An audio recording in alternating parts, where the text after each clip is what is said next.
त्रिदलं त्रिगुणाकारं त्रिनेत्रं च त्रियायुधं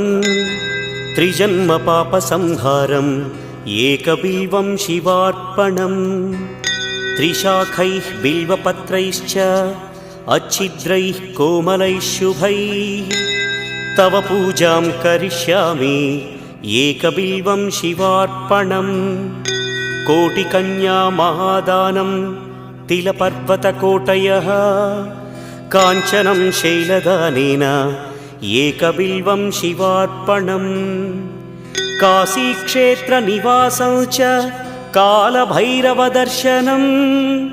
प्रयागे माधवं दृष्ट्वा एकबिल्वं शिवार्पणम्